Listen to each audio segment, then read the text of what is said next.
Show!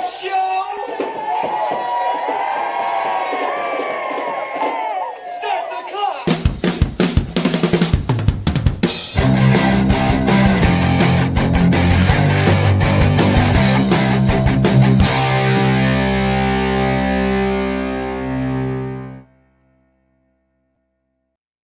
And welcome, my friends, to yet another episode of the Mind Dog TV podcast. I'm Matt Now. Thanks for coming. It's great to have you here as always. Today, we're going to talk about leadership with somebody who is known as the CEO Confidant. I'm very interested to have this conversation because it not only has to do with helping people better run their businesses and improve their bottom line, but a little bit about philanthropy, which I'm always interested in. So we're going to talk about that today, and I'm very excited to get to that. First, I want to start with an explanation of sorts, and I guess some kind of an apology. Oh, we're having some issues in the background. I will get to that in just a minute. First, I need to kind of talk about the issues from last night. If you're looking for last night's program and wondering what happened, I scraped it. We did, and 230 episodes that we've done so far, had some great guests on, some really powerful people, some entertaining people, some really funny people, some people with just some great insights. And then last night happened, and I take full responsibility for it. But my guest last night was beyond strange, weird, abusive, and a lot of other things that we won't get into. But so I decided not to create the podcast from last night's programs, and I pulled down all the video of it from the live stream so that they won't go live. So if you're looking for them, that's the explanation, and I do apologize for that. It won't happen again. We will do a much better job of vetting people like that before they get on the program, and all the responsibility, of course, falls on me. I know the guy who produced the program last night was feeling really bad about it, like it was his fault. No, it all falls on me. The buck stops here. That was my bad call. And I thought we were going to talk about his film career, the guest film career, but that did not happen. So I am aware that this kind of talk may get people curious and want to know more about it. Just know that it won't be online at all, and you won't be able to find it. We're going to try to scrape it from our memory bank. I'm going to do a couple of things here, talk about the product demo that I need to do, run my sponsor, and then I'm going to run a brief music video so I can help my guest get straightened out with his camera situation. He's in the green room right now with some technical difficulties. So while we do that, I will help him. But first, I want to talk about this stuff. This is my Vital C. If you're a fan of the program and you follow, and you're probably sick about hearing all this stuff, my Vital C is this stuff. Is Chris Burris was with me a couple of weeks ago, and he's from SES Research, and we were talking about his new product, my Vital C, that it's not really a new product. It's been out since 2013. But the bottom line is, while he was a grad student in 1991, they discovered this carbon molecule and did some toxicity testing on lab mammals, and found out that not only was it non-toxic, but it increased the lifespan of the lab mammals that were tested 90% or more, without any tumors, without any side effects whatsoever.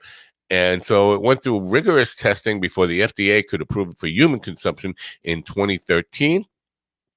And humans have been using it since 2013. And so the claim is now that it can increase your lifespan by as much as 90% or more, which of course is an extraordinary claim. And we don't have any 140-year-old humans walking around that we can use to kind of validate that. So that's an unusual claim. And I said, I'm skeptical about it. And Chris said, well, here's the deal. Why don't you try it? I'll send you a bunch. We can try it for free. Have me back in 6 to 8 weeks. and we'll discuss your results. So I've been doing it now. Just today is my 15th day. Oh, we see my guest has got his camera worked out, so we won't have to run that music video after all. So I told him I would be willing to try this stuff and share my results. I will tell you this: I had 13 days of very positive results, and then yesterday hit and not so positive results. I was actually very burnt out yesterday, but for those 13 consecutive days, I had a lot more energy, was sleeping better. The reason I'm doing it on air is simply this: to hold myself accountable, to present it to you, so we have proof that I'm doing it every single day, so that when he comes back on October 29th, we can review the results, knowing full well that I actually did what I said I would do and try it twice a day, every day until he comes back. And so far, the results have been good, except for one day. I can't say anything about the longevity claims that are being made. Obviously, I'm not going to be trying this long enough to say, well, it's going to help me live longer. But I will tell you, it has improved the quality of life somewhat. I've been more energetic, sleeping better, and all that stuff, except for yesterday. So here goes. I'm going to do this really quick and get rid of it.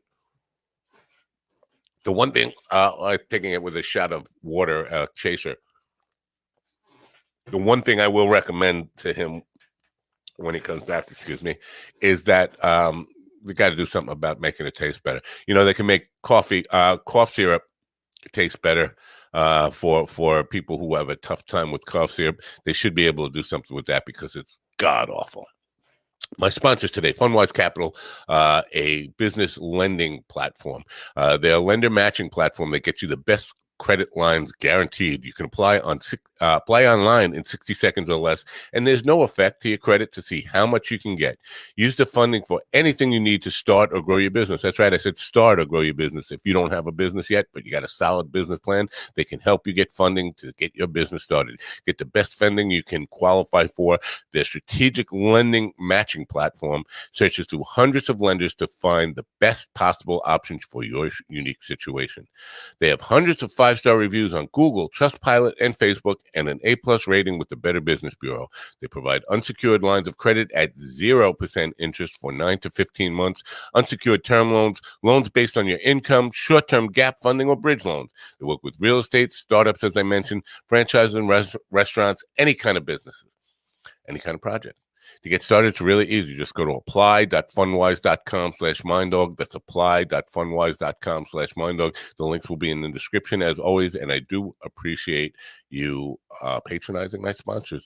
I hope I get this name right because my guest was having some difficulties, and I haven't had the opportunity to ask him the exact pronunciation of his last name. I am going to take a guess here, and if I get it wrong, I'm sure he'll correct me.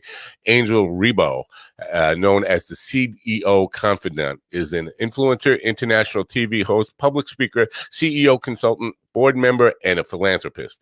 In the last 25 years, Angel has empowered more than 1,500 CEOs in 33 different countries.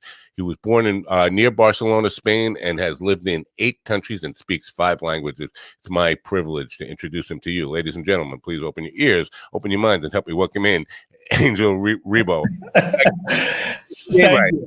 Thank you very much. That was a pretty thoughtful introduction. Thank you so much for being so kind and so patient. Not only to you, but obviously to your audience. Thank you. Did I get your name right? Oh, absolutely. You did. Oh yeah. Good for me.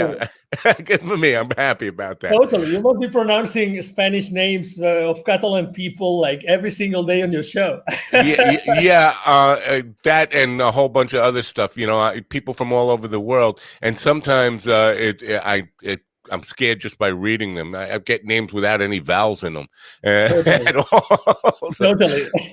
my greatest fear, and I hate to disrespect people by getting their name wrong, and so it's good to know I got it right. So thank you, and thanks for coming here. So let's talk a little bit about you and the path that led to where you are today, and your work with CEOs. Can you tell us a little bit about your background? Yes, absolutely. So basically, let's say since I was a kid, although my mom and dad had very humble origins, they always wanted me to learn foreign languages, and I think that was the most important thing that happened in my childhood was that I was taking French lessons because at that side of Spain we were so close to the French border that we were all learning, French in the school. But also at the same time, mom and dad wanted me to take English lessons on a private academy in the afternoon, in the evening. So I started to do that, and fast forward, I found myself that I wanted to have a better, professional future, and Spain wasn't enough. Spain wasn't enough. I wanted to. I had been using my French and my English for some, clients here and there, but I said I really want to have an international career, and I decided actually to accept a job in London. And that was definitely the start of my international career, but also the start, I would say, of my business development career. So I started working for, interestingly enough, an American company based in London.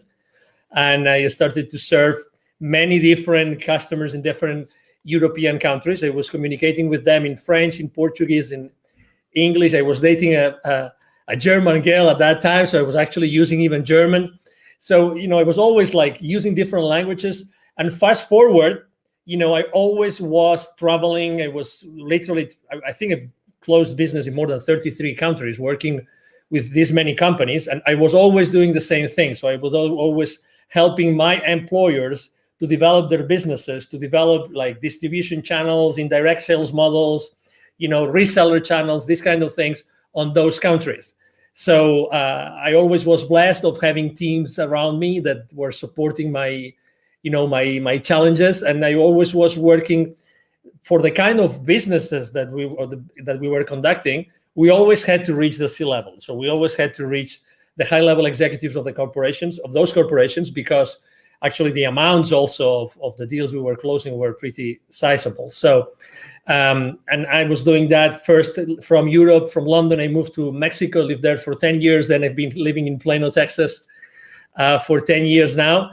But always the same thing, using this international background and going to so many countries and dealing with so many people with so many different cultures, and always helping them solve their business issues using the technologies or the services at hand. Wow. Interesting stuff to unpack in that stuff. Well, let me just tell you a little bit about my experience and why I'm going to be asking the questions I am going to be asking will probably be revealed in this little bit. I have had many careers. I've been a creative person my whole life and been involved in creative stuff, but I had a lot of opportunities or necessity to take day jobs and careers. Been a marketing director, a technical director, a junior vice president in a corporation with 27,000 employees. Spent a lot of time. Every single job I've had for the last 35 years before I took this. Now I am a CEO, but before I started doing this, my direct report was the CEO of the company. And what I found is, at least here in America, now you work internationally, so it might not be the same, and I've had probably 7 or 8 that I thought about last night, where I reported directly to the CEO, and the CEO was the most out of touch with the culture of his own company, the one who really did not understand what the people underneath them were doing, what their culture was, or what their mission really was, and what drove them. I find that to be epidemic, and with talking with business leaders on this podcast, it seems to be holding true in the United States. So why is it that I understand the CEO is the decision maker and the guy who's going to sign your check, but why is it you start there? Why not with the people who are really running the company, like the junior vice presidents and those people who really have their pulse on the company? Are you asking me why do I stop with the CEOs? Yes. Is that your question? Yes. Well, let me tell you, I don't stop. Okay. I don't stop. So, I've been working with them. I've been helping them. I have been empowering them. But, and you just answered the question. The reason is, you just said it. They signed a check. There's the board, right? There's the board. There's the CEO. There's the leadership team, right? Right. And there's this gap. Typically, CEOs and boards are pretty aligned. Okay, let's put it this way. They're very aligned. Right. There's starting to be a gap between the CEO and his leadership team. Oh my Lord. The gap between the leadership team and the rest of the company is huge. Right. So that's why that's why, due to the fact that we had to deal with these large projects and these large amounts and everything, large dollar amounts and everything, I had to necessarily work with them to have the sign off. But the nitty gritty, the dirty work, obviously was done with the leadership team, and most importantly with what I call the business operators, the rest of business operators. But I am totally with you. And you know what? I think that I think that as soon as business operators start to be aware of the implications of what they do, and actually the CEOs empower their business operators to do that, to know the exact, the consequences of their business decisions while they work there, this gap that you just mentioned, this lack of, oh my God, I see all these people in the company, but at the top, maybe it's not that clear what these other guys should be doing. Right. That thing that you experience yourself like firsthand, it happens every single day.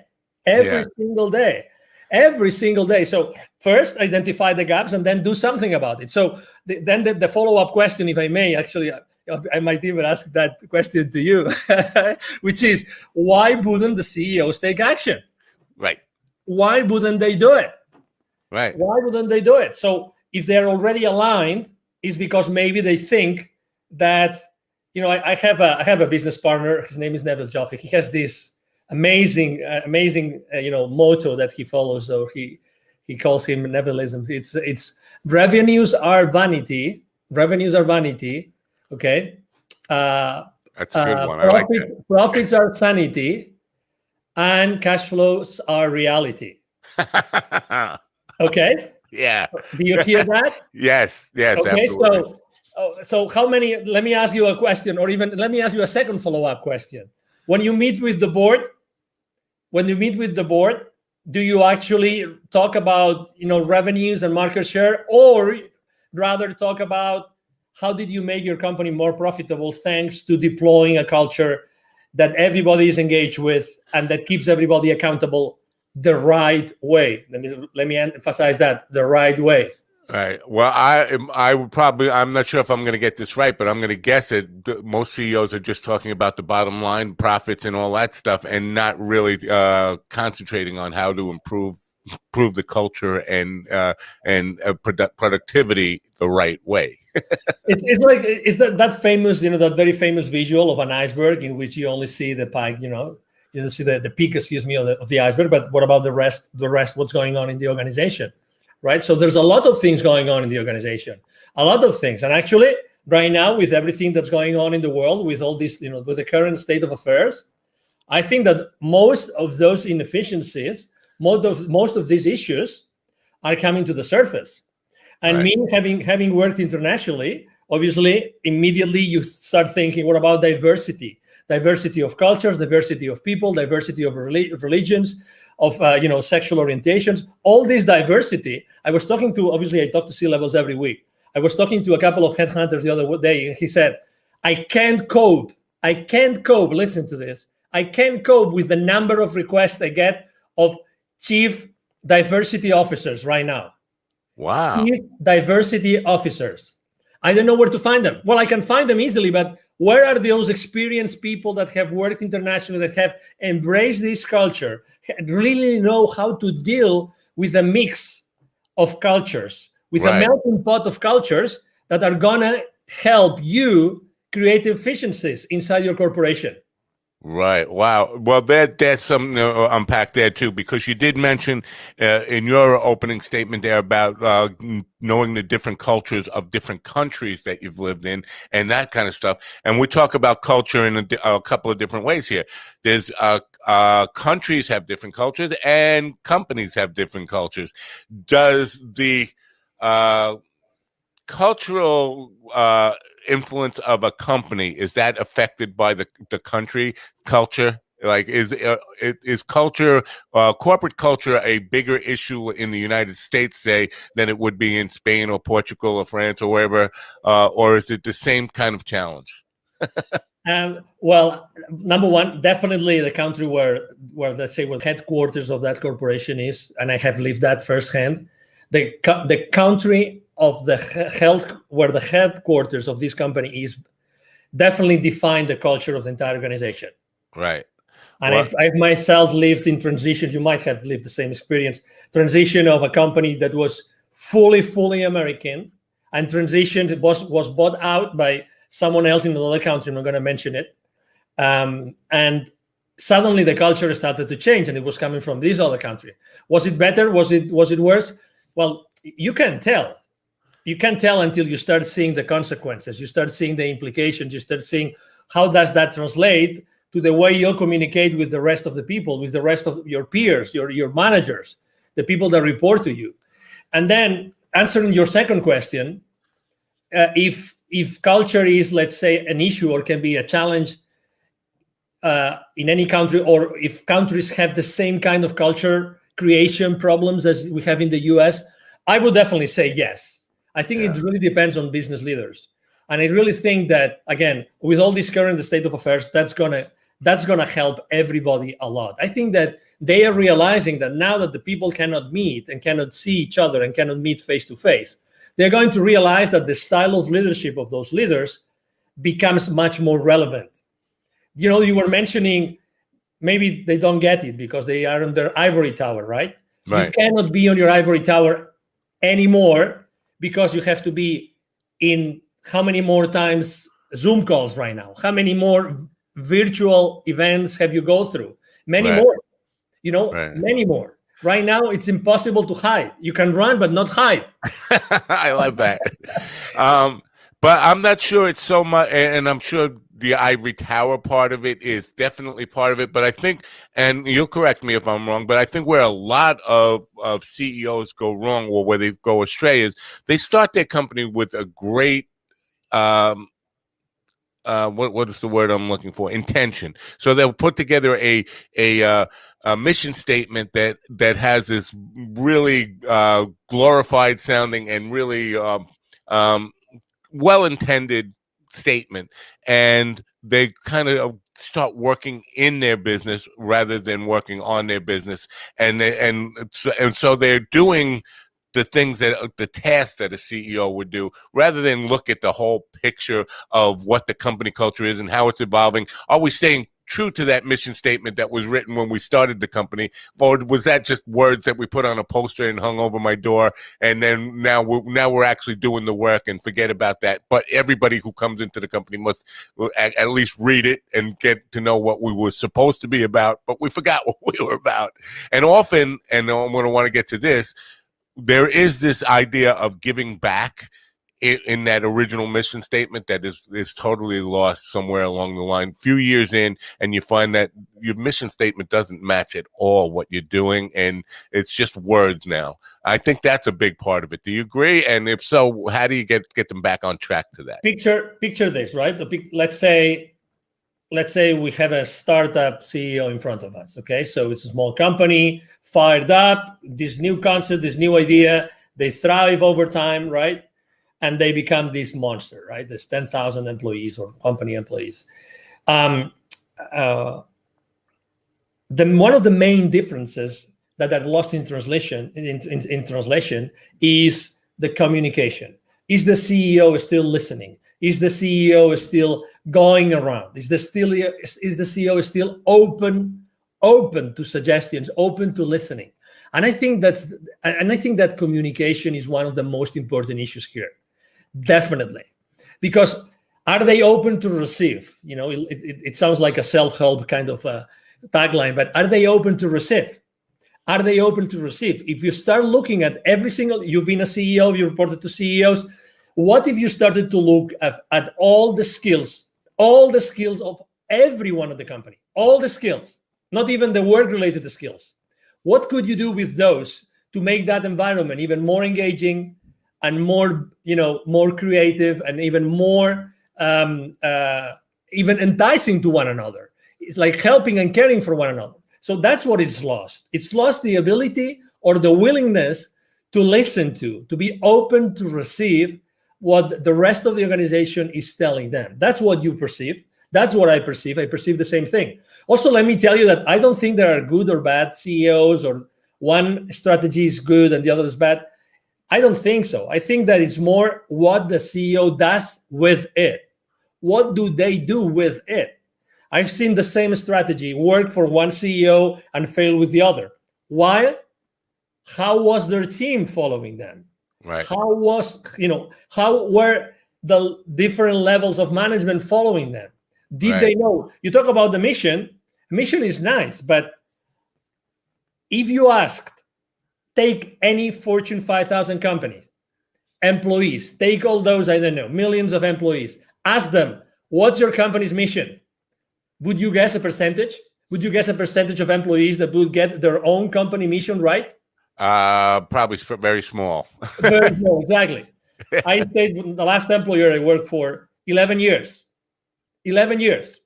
I was, the mission statement changed probably 2 or 3 times, maybe more throughout these 11 years. But regardless, let me tell you, I was repeating that mission statement on every single sales presentation to my clients or business partners, whatever that was. Again, do I remember that mission statement today? Right. I completely forgot. Right. So it's not only having one, it's also how the employees we are going to engage onto that mission statement. I honestly think that mission statements should be like effortlessly learned. If they are not effortlessly learned, they're not good mission statements. Sorry, I'm a little bit disruptive, so I have to tell you that. But I believe that, at the end of the day, everything is about energy. And I would rather have 100 employees that they were able to figure out what the mission of the company is, because just they see it every single day, every single conversation, every single interaction with suppliers, vendors, business partners, clients, they would breathe that every single day. I'd rather have this 10-word statement than this massive complex, it looks so nice at our, at the entrance of our factory or whatever that is. You know what I mean? Yes, I do. If you are fully engaged, nothing else really is important, because you will follow after what your leader is telling you. Right. So I just want to be clear on something. So, and I agree with what you said, but for our listeners, I want to be clear that a mission statement and culture are not the same thing, and that the mission statement should, and they're related, the mission statement should determine how the culture evolves of a company, but they're not the same thing. And so you talk about people who can't recite the mission statement, and that's very common. But I also find that many people can't identify the culture of a company. I'll give you an example of a small company I worked for, about 50 employees. That I walked through the door, and within 3 days, I could identify what their culture was, and it wasn't a good one. It was identifying problems, not identifying solutions. So everybody in the company, every one of those 50 plus employees, 52 or 53 employees, could tell you what the problem is with their job, why things aren't working, what their problems were with the customers. Nobody was talking about solutions. And when I went to the CEO and I said, you have a culture problem here, he looked at me like I had 2 heads, like, I don't know what you mean by that. And I said, well, your company's culture is identifying problem based. That's what it is. And so there's no moving forward in that. There's no solution based people here that are looking at something and saying, here's how we solve this problem. You have 50 people, and identifying problems is easy. Anybody could do that. You want people who are solution based. So that is common. So identifying being able to recite the mission statement is nice, but identifying your own company culture is even more important, don't you think? Oh yeah, I agree totally. What I was trying to say is that there's this disconnect, right? How many hundreds of thousands or millions of dollars have been spent just in our country hiring someone to come up with a wonderful mission statement? Would you agree with that? Yes. Yeah. So I guess there's a reason to do that, right? I mean, I guess there's a reason, because, we want to make sure it's the most, people get excited about it and everybody, is behind this mission statement. But again, at the end of the day, it doesn't have a real impact in the company. But right. I agree with you completely. I mean, culture is something which is more difficult to create. It takes time. It's built every single day with every single thing that happens inside the corporation or inside the company, even if the companies are small, and that determines your willingness to be there or not. You said You said you just joined, you identified the culture, you went to the CEO, you told him something. Well, let me tell you, you were really lucky, because he or she could have told you, I didn't hire you to do this. Right, You know right, what I yeah, mean? yeah.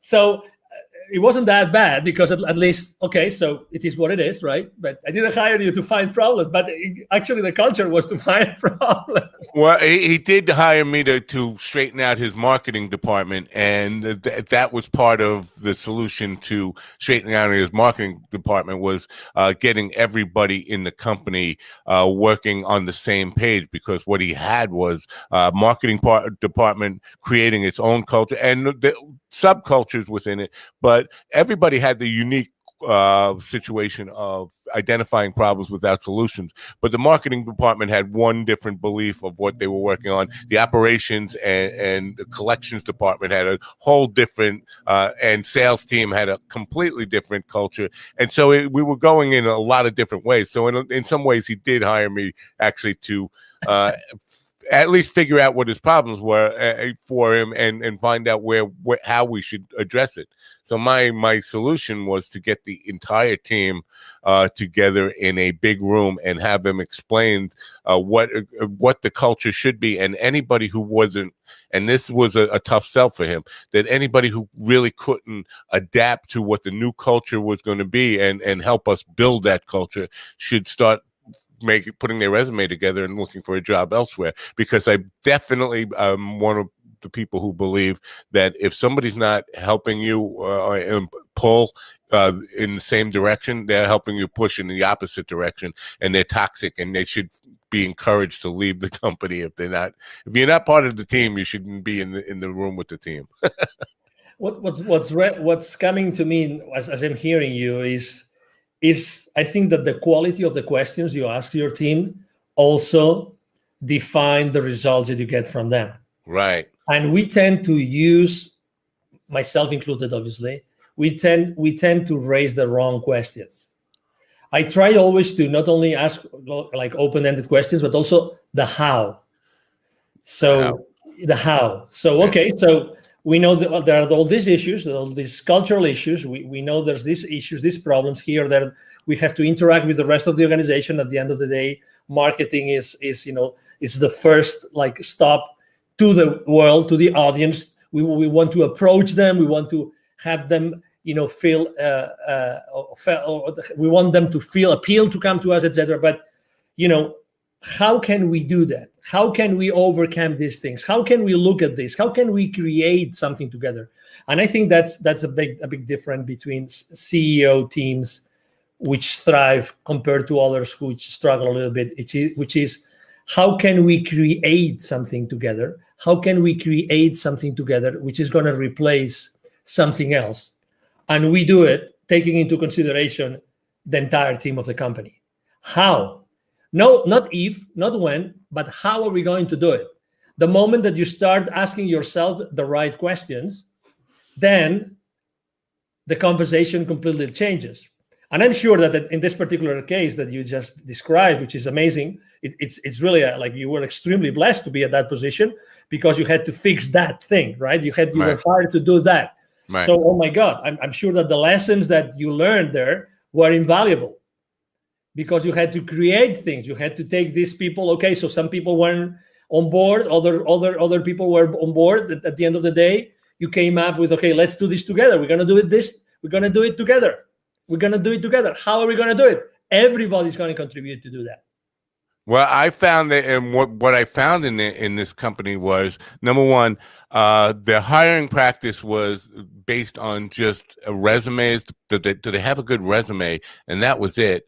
So, and that can be a problem if you don't really, if you don't hire with understanding the people that you're hiring, and you're just hiring off a resume, you're going to get people who aren't in line with your culture because you haven't had that talk with them. You don't know their core values and principles and don't know if they align with yours. And the second part of it, so they hired people without knowing their core values and principles. And once they were in the company, they would never fire or encourage people to leave if they were in fact toxic. So none of the directors or managers of the various departments ever let anybody go because of they didn't line up with the company. And the HR department happened to be run by the CEO's wife, which nepotism I'm always against. But so the HR department was never really held accountable in any way, because how can you hold your wife accountable, right? So they would their hiring practice was really, really bad. And basically, because I think hiring the right people definitely has to be more than just, do they have the skills and education? Do they have the values and principles of what our business is all about? And then comes back to the mission statement and what you want your culture to be. Yes. And honestly, I always think that one time someone asked me, okay, so if you have to give one advice to one CEO, what piece of advice would you give that CEO? And I ask, can I choose a single CEO? And that person told me yes. So please, I would definitely recommend that single female or male CEO to get married and to have a kid, so that he will start receiving the lessons that the kids give us to all of us as parents. Okay, so I'm trying to make a metaphor between what's happening inside the company. Right, I get it. What's happening, inside the company with all of our colleagues, peers, people that report to us, and people that we report to, and what happens inside the family. Never underestimate the power of someone working with you or for you. Never, ever underestimate that part, ever. Because there's always something that can happen. There's always some experience, some part of the creation process that you are undertaking with them to create, in this case, for instance, a new marketing strategy that can change this, can change the future for that company forever. So I see the same thing. So I understand it's true. I mean, not every company is hiring, for attitude, let's say. Let's put it this way. How important is the attitude? If someone is willing to change, if someone is enthusiastic, if someone brings to the company every single day, they're pumped, they're fired up. Let's do it. I make mistakes, but I move on. I respect everybody. I honor the support I get from everybody. This gentleman, maybe, or this woman this lady didn't have this resume, which was amazing, right? According to the credentials written, but probably, this lady or gentleman, they might have this amazing attitude that's going to make all the difference. Right. And you know that when you have your team meetings, right? You have your team meetings and you have plenty of people around your table. How important is the excitement? How important is, yes, we're going to do this. Come on, we're going to have a great meeting today. And you talk about your wife, your dog, your weekend, your whatever that is. This is really, and again, this is something I'm seeing today. I think that we have to bring our personal life more into our business world. Listen what I'm saying. I agree. Yes. Honestly, I mean, even if we are now working remotely, it doesn't matter. Hey, we are human beings. Why do we have to leave our human personal life out the door when we get into the building, our company building? Hey, we are human beings, and I'm going to be a much better contributor to your team as much as I feel recognized and as I feel that I'm a human being that you really take consideration after, or you are considerate with me. If that happens, I'm going to give you 1,000% every single day. Why separating those two things? Why? What are we trying to accomplish? Again, I honestly think that right now there's a lot of things, there's a lot of moving pieces inside corporations. I've seen a lot of CEOs these past months, and a lot of C-level executives that they have tried to find the right place, and I'm not talking about the job. I'm trying just in the same place where they are right now. They're trying to see, okay, so what's the best thing to do right now? Right. I mean, I had to deal, probably you had too. I had to deal with the crisis in 2001 and with the crisis in 2008, 2009. I had to deal with those crises myself with my teams. So, but this one is a different thing. So people, regardless of how powerful their companies are, they're human beings, and they're still figuring out what is going to happen in the future. How are we going to have to handle this? Human relationships remotely, all these things. And I think that this is already starting to happen, which is, again, the separation between the personal world and the business world is going to be non-existent. Really, Right. it's Well, going to be non-existent. I think that's a great bridge to the next thing that I want to talk to you about, because I know that you practice what you preach in this idea of giving back and philanthropy. And I think when you do that, when you include philanthropy as part of your company culture, you get people who have passionate about causes in their personal lives, now putting that energy of that passion from whatever the causes are into your company and help building. Can you talk about that?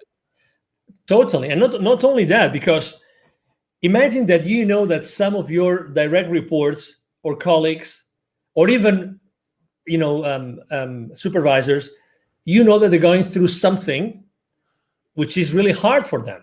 Right. Right now, for instance, death is on the news. Like, death is everywhere. Right. Someone that is suffering from something. So just having a reconforting conversation with someone can make a big difference. Just this small conversation, 30-second conversation. Hey, I don't know what's going on. I perceive that something is wrong. Hey, I'm here. Even if it's your boss, why not? Why not? I'm here to support you. I'm here to be there with you. So again, become more human.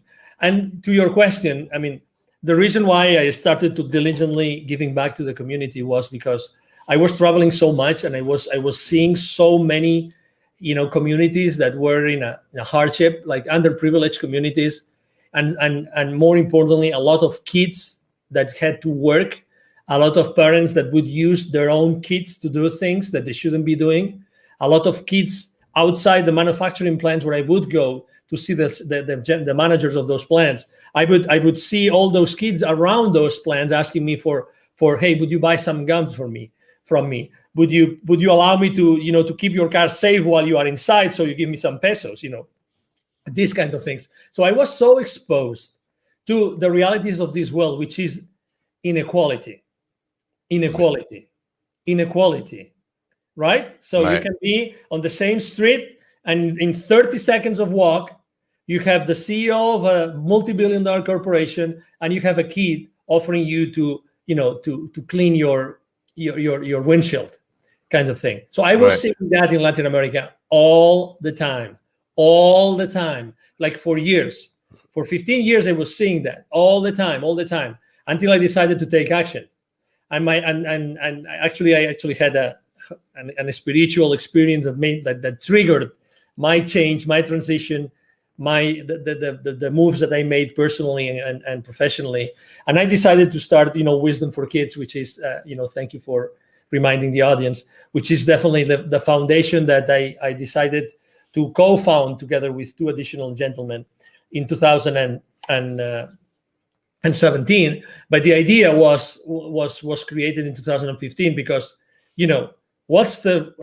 why are we here? Why are we doing so many things for so many people, but how are we really making sure that this inequality, that these kids, in America, there are 170 million kids. That's data from the UNICEF 2012. 170. 81 million live in poverty. 81 million. Wow. 81 million live in poverty.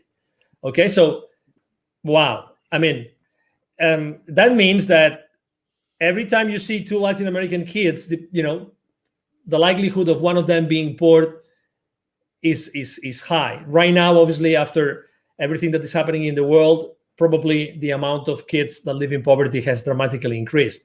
Of these 81 million kids, 22 million do not have access to drinking water. Clean water is a big one. Exactly. Yeah. 22 million. I mean, 22 million. Okay. How many states of the union is it? 22 million. I think 5. Yeah. Okay. So imagine. I mean that's like. Yeah, it's huge. Really, we take clean water for granted in this country, and it's amazing that we are in that place. But so you talk about equality and stuff, and I understand that's a huge problem. I think what COVID has identified is, in America at least, we've been using this phrase essentially employees since COVID started, right? And it kind of identifies, oddly enough, the essential employees are the people who are least compensated in a lot of cases. So we don't see the CEO as the essential employee in a lot of ways. The people who are out there stocking the shelves, the people who are out there working in hospitals, the paramedics, the police officers, all the people who are we now deemed as essential, somehow they're still on the bottom of the compensation model. I think that needs to be changed. And I'm not, I hate to get into politics. I'm not a communist or a socialist, whatever you want to label me. I just think we need to do more to recognize if these people are so essential, they need to be paid more, and they need to be paid a living wage, something that they can survive on and thrive on. You want to talk about that a little bit? Totally. And this is again one case, right? You're talking about one specific situation that we see here, right, intrinsically affecting the the COVID era. It's now October 2020, right? And again, not willing to go down any politics route the same as you, but the question is how do we bridge that gap? How do we bridge that gap? Only a few minutes ago, I heard a very famous TV host talking about a fiasco with a former guest, right? That wasn't intended. That wasn't right. The other day, I was invited to a show, and that host was at the antipodes of you. Okay, so he was trying to get me in the trenches of polarization since second one. It's like, I want you to say this, and you have to say it like this, and I want you to know your opinion. And I was all the time saying, I understand that you want to know my opinion. This is my opinion. My opinion is that someone has to be in the middle bridging, building bridges. Right. Someone has to be building bridges right now. I have my opinion as anybody else, as any other voter, but someone has to be building bridges. You and I, we're both public figures. We both have we have something to do with the world. We love to be here. We love exposure, but also because of a mission. Right. We both have a mission. We both want to do good in the world. We want to do good in the business community with the entrepreneurs, the increasing number of entrepreneurs, right now in the world. But someone has to lay down those foundations and build those bridges. And that's where people are going to find me. They're going to find me in these places where I'm trying to be compassionate with everybody. Because again, compassion, it's the same thing. Inside corporations, compassion. What is compassion? Where is compassion? What is compassion internally? Right. How do you show compassion? Even to your CEO. The difficult thing is say, no, he is an ABC. Right. Or, exactly. That's the easy way to do. But you, as someone that, you're commanding messages to the audience, right? And you're asking questions. You know that you're changing the world. You know that there are people listening to this conversation right now, and they're saying yes, or they're saying, oh, interesting. Oh, I didn't think of this that way. And then you would have served the purpose of your show and of your life, right? Right. So that's exactly what is I think that's our, like our commitment and our role in our lives is to really be the main characters of our lives. Be the main character of your life. Don't get sidetracked because it's so easy. Hey, take responsibility of your life in the sense that be yourself, wherever you stand in the political spectrum, you name it, be yourself. Right. Be yourself. Do your own research. Stand up for what you think. Right. Be yourself. Don't allow yourself to be grabbed to the left, to the right, to the up, or to the down. It doesn't matter. Right. That's why obviously every time I have the opportunity of being able to answer questions like yours, I'm so thrilled. Well, I would call what you just described being authentic. That's how I would label. Be authentic. And there is a great power in that, I think. But earlier you and I forget what we were talking about, but you said it sounds like a self-help type of phrase, and I forget what the phrase you were alluding to. But I think there's first of all, I think there's a big influence of what we self-help stuff in business right now. And what really I find refreshing about you is that you're not calling yourself a coach. The CEO Confidant. I'm hearing from so many people who label themselves business leadership coaches and things like this. And I think we get to the point, and that's a self-help term, and we get oversaturated with that. I think we're seeing an influx of too many people who want to be coaches and we're losing enough people to coach, if that makes sense. So we have so many people who are you know what, I don't want to work anymore, I just want to teach my knowledge, and I want to share my knowledge and be a coach rather than actually produce anything. And I think that's a tipping point where we're kind of getting close to. So talk about why you kind of steer away from that new agey kind of language in what you do. Yeah, obviously I've made that mistake myself. I've sinned. Okay. So, all right, but yeah, not anymore. I mean, I don't call myself. Other people call me that because I was just being myself and being authentic, and I had some other people that were following me, and I was blessed to do that the same as you, right? Right. But it's the other people who have to decide if that's a role and their concept of that of the word coach resonates or is me or it's not. In reality, I think that the most important thing is always to be yourself consistently, so the other people can learn and decide if they want to learn from you or they want to follow you. If they feel satisfied, they feel happy, they feel comfortable being with you or following you, let's say. So right. Are there a lot of people calling themselves coaches and maybe they're not coaches or they don't know what they do? I mean, I've been there. I've made mistakes. I've been fragile. I've done lots of things that they should have never done. And obviously a lot of people right now need to make, their ends meet, right? They have to have their ends meet, and they have to teach and everything. But I'd rather be teaching. I'd rather be teaching and training, let's say, than being coaching.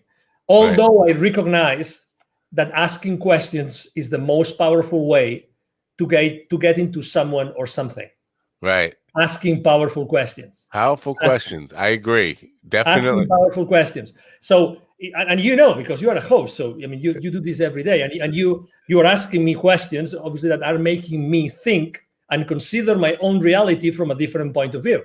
Right. Not everybody's able to do that, but you know that powerful questions can completely change the game at your guest's mind, but also at the way that your audience is listening to the conversation.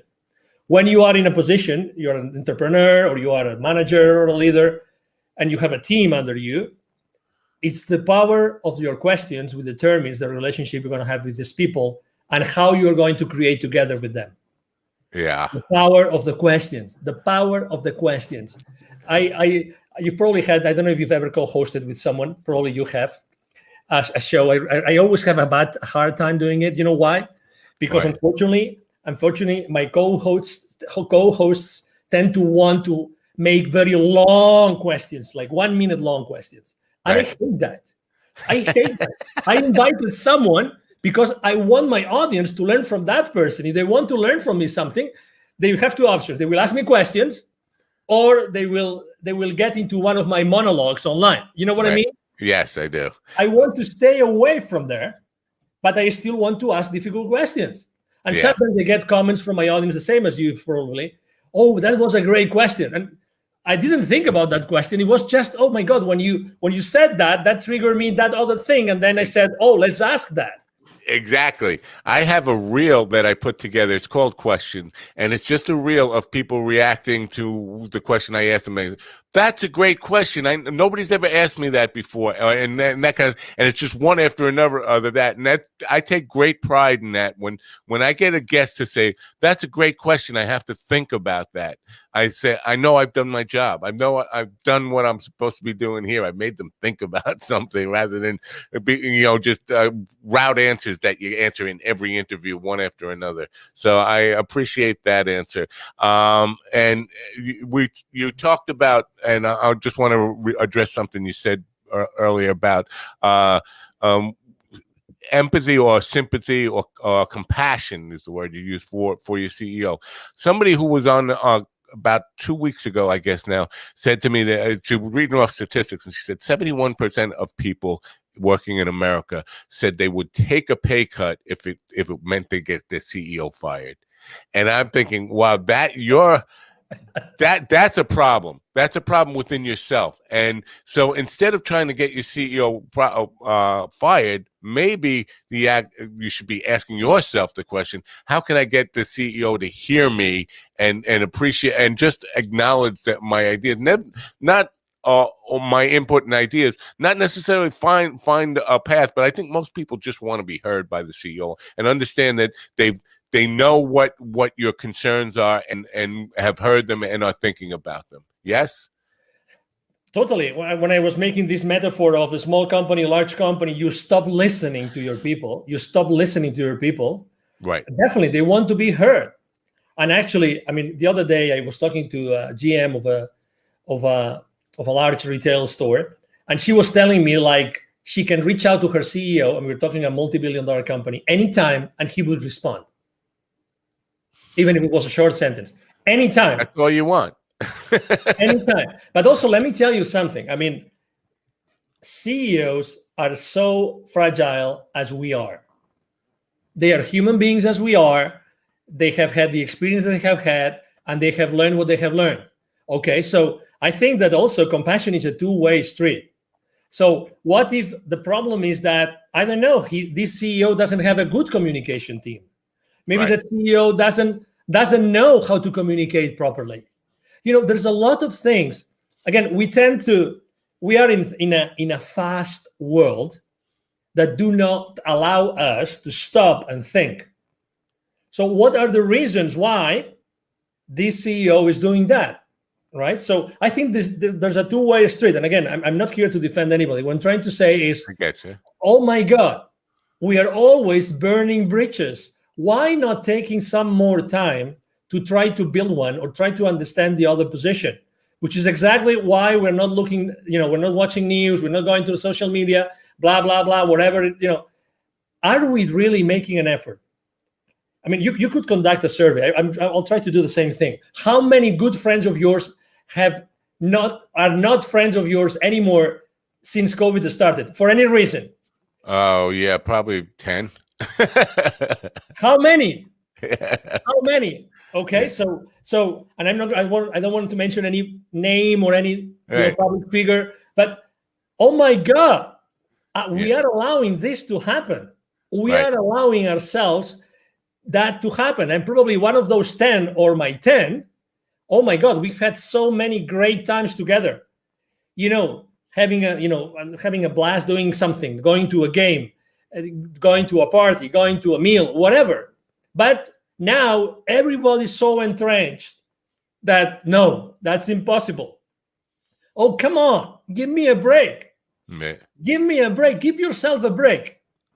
If you and one of these 10 or one of these 10 and me, of my 10 and me, we were one-on-one, it would take 5 minutes to solve that difference that has made us not being as good friends as we were before.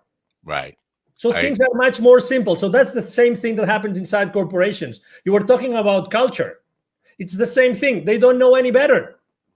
So that's why listen, open yourself to listening. Open yourself, and the CEO can obviously open yourself to listen to other options. How can he start building a culture and look for the help of other, trainers, of other teachers, of other CEOs, of other people that have done this consistently with good results. Are you an optimist? Oh, I am totally. Good. It's good to hear. I like when people don't even hesitate with that question, and they come back with. Usually, it's they don't hesitate and they come back with, "I'm a realist, not an optimist." But I appreciate an affirmative, quick answer, no matter what. So I have your link follow up on the screen. I'm thinking that's the best way for people to Yes. find out more about you and get involved with you. Well, and it will be in the description, of course. What is the best route for people who want to know more about you or get involved with you? It'll get you involved in their business. Thank you very much. The easiest way is, you see my name here, right? Angel Ribo. So my email address is very easy. It's angel@angelribo.com, which is my first name, last name.com. Angel@angelribo.com. The link that you see here, there, hold on, there. There. Right. Exactly. So the link that you see there actually takes you to all my social media outlets. Right. So you will see what I do on LinkedIn, which I am consistently there. I'm posting every day. But you will also have access to my nonprofit website, to my Facebook page, to my Instagram page. I have a pretty consistent public campaign going on about really sharing good ideas that unite us all, regardless of where we stand. Good stuff. And it's a great way to end this. Angel, I thank you so much for your time and insight today. We're out of time, but I would love you to come back sometime and have this discussion and go a little bit deeper as time allows and your schedule allows. But I really appreciate your time and insight here today. And thank you so much for coming. No, thank you very much, Mind Dog, for having me here today. Yeah. And obviously, thank you very much to all the audience for having the patience of following us. And it will be obviously a pleasure to be one-on-one with you. Thank you. Great. Thanks. Bye for now. Angel Ribo, my big takeaway from that is listening and building bridges. That's what's gonna be a big takeaway for me from that stuff. I do hope you will check out his link follow where you'll find out all the information from him and his nonprofit stuff is really, really important too, and I hope you will patronize that as well. Hope you got something out of this program today and really will take it to heart. I hope you come back, tell your friends about it, subscribe, go to my YouTube channel, subscribe there, go to minddogtv.com and get on my mailing list so you know when we're going to have great guests on. How else would you know? And questions or comments for me, please, info@minddogtv.com. info@minddogtv.com. Tonight on the entertainment edition at 8 p.m., I have Randall Dean, who is the email sanity expert. And you say, well, entertainment edition, why are we talking about email? Well, first of all, it was convenient to him. I won't lie. The time was just something that he could make. But I do think email, it goes beyond business. It's something we all struggle with. And so I thought it would be appropriate for the general audience to really get a hold on getting more managed email and not letting email just control our lives, but controlling the email, which is a tool for us. So I hope you join me then at 8 p.m. Tonight. Till then, I'm Matt Napa from the Mind Dog TV podcast. Thanks for coming. Have a great rest of your day. And